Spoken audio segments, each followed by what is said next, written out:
Buenos dias. Good morning. Привет. Bonjour. Hope you're all in good spirits and feeling well. Today, I got some good news for you at the end of this video, but hopefully I can make you listen to two quotes and then we'll get to that. The first quote explains my absence from posting. I wanted to go back to something I wanted to be a core part of my channel, and that is a wise man speaks because he has something to say. A fool speaks because he has to say something. And I didn't want to just make videos for the sake of saying something and I'm not inspired by what I'm saying, or I don't think it's something really meaningful. And I think what I'm going to share at the end is pretty meaningful. The other quote is from Don Shula. He is, I think, the winningest NFL coach. He coached the Miami Dolphins for most of his life. I don't really follow sports, so I had to look up who he was after I saw his quote, which I thought resonated with me. It said, "The superior man takes blame on himself. The inferior man blames everyone else." And so I've often heard people say on YouTube that no one speaks up for us, and that it's always bothered me because I know people speak up in all kinds of justice circles: climate justice, environmental justice, educational justice, prison justice, social justice, every place that people are oppressed. I have seen the lowrider community come together and advocate for a reversal of cruising bans. And to the best of my experience, it's been all love since that's happened, for the most part. Here locally, even long before that happened, I saw a unity in the lowrider community that was pretty refreshing. It was, I had a different car and I belonged to a car club, and all the guys are still my friends. It's people I grew up with, spent Halloween with one, but I don't like having rules. So, I do me. But when I was in the car club, and again, these are all still my friends, one day out of the year, we would do carnitas at the park, and then all the other car clubs would come and, get a plate, and the thing was just to promote goodwill amongst everybody.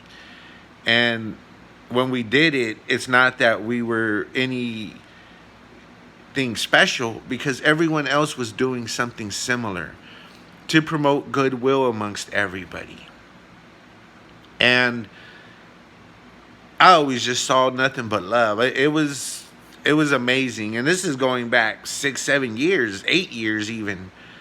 And so that just got better and better, to the point that everybody was able to come together, different clubs from across the city, different neighborhoods, what have you, and work with, the politicians and the community to make things better for lowriding.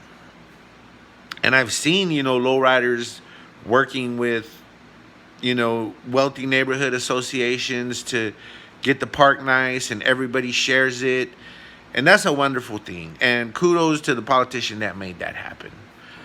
My only reservation, I'll say, is that, and this is not just for the lowrider community, it's for anybody that does advocacy. You might only have time to advocate on one issue. It might be social justice, might be educational justice, environmental justice, lowriding, what have you. But I think it's important to look at who you work with holistically, because you might get your issue addressed. And so you lift these people up because of that. But if you're only looking at it along the lines of one issue, they could be harming the community on educational justice. Giving all the money to the wealthier schools, and the schools in the barrio don't have enough resources or good teachers or can't get substitutes. Or, black and brown kids getting suspended at way higher rates for the same violations as non kids of color. There's things that happen that are systemic that hold people back. And so that's it. Just a cautionary tale. When you do advocate for anything, try to look at how the people you work with are also affecting other people's issues. And those other people might be your neighbors. It might be your relatives. It might be your own neighborhood that is being harmed on issues you're unaware about. And I'll leave that at that. And now to get to the good news. So, as mentioned, I've seen just all this love and advocacy from the lowrider community. You've seen a lot of lowriding bans get turned over. People are allowed to cruise again.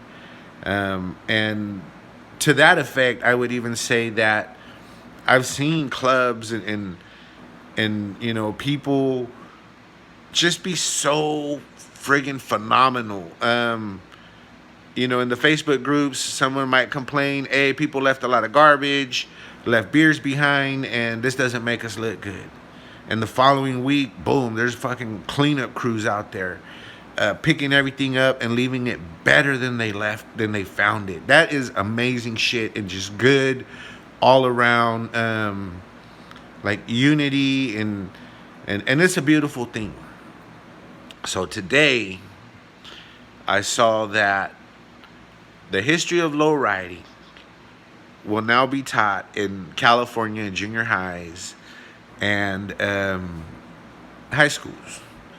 I think it's a curriculum that will be offered to teachers who want to teach it, and in schools where there's a lot of Raza kids who want to learn about it, I'm sure they'll ask for it, and it will be made available to them. I think that's pretty neat. I also hope that at some point, they start teaching them about Barrio Logan and how pollution was concentrated there until the people spoke up, and now they have this beautiful park to kick it at with their lowriders. It's still under a freeway and there's still pollution, but there is a lot of victory there. There's a lot of wins because it didn't stop. There's still advocates there pushing for more. These things take a long time. But the history of lowriding being taught in junior highs and high schools, I think is a wonderful thing. I know that some folks think that is like Mexican American culture, and it's a part of it. It's not all of it. There's a lot of folks who don't even lowride, and they're just as Mexican American as anyone else, or Latino or Raza, what have you. Brothers love it and got amazing cars as anyone else too. So, I was happy to hear that news. I really was. I do have a video, and it goes to the point about Barrio Logan, the Exide battery factory. That while the history of lowriding is a good thing to teach, and especially because, like I said, I only see love out there. You know what I mean? I go out there, everybody's happy. It's been all love. It's been a good thing. I've seen people spend time with their kids, helping them work on the cars. It's something the family can rally around as a positive thing. A kid might even become an engineer because he likes lowriders, and he wants to be the one that can snatch his car up faster than everyone else. I actually thought, because I do work with a lot of engineers, to do an experiment on environment versus nature. And I don't know if that would be the same one, but I would basically try to win the lowriding car hop championship by having my team be nothing but engineers and figuring out how to make it shoot the fluid to the cylinders quicker, And just to see, I thought that would be a neat experiment, but you don't know. It's lowriding, by and large, what I've seen the last 15 years has been an incredibly positive thing. And I hope it keeps growing that way. I'm really happy that, it will now be offered as a curriculum in junior highs and high schools, and that, the auto museum celebrates the history and it's getting its props. Um, I also see this and do think to folks who are always saying no one's speaking up for us. There's no one out there representing us. Well, this is an example that there are people out there representing brown folks.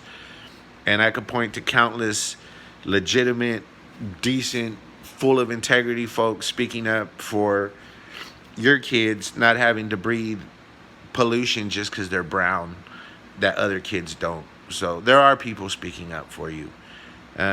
You just don't hear about them because they're busy speaking up in meetings, not on YouTube telling you that no one's speaking up. That said, it's a celebration. I do hope, again, when you look at things holistically, that, maybe the story of Barrio Logan could be told as part of the history of lowriding and how people fought back against, the local government wanting to concentrate all the yonkers in their neighborhood, all the industry that is considered like a dirty industry in their neighborhood because it was a brown neighborhood, and how they fought back and are still fighting back, and how lowriders go there and kick it. So much love. I hope you enjoy this video. I might even take the time to make a thumbnail, but I'll put at least a hashtag. Have a good one.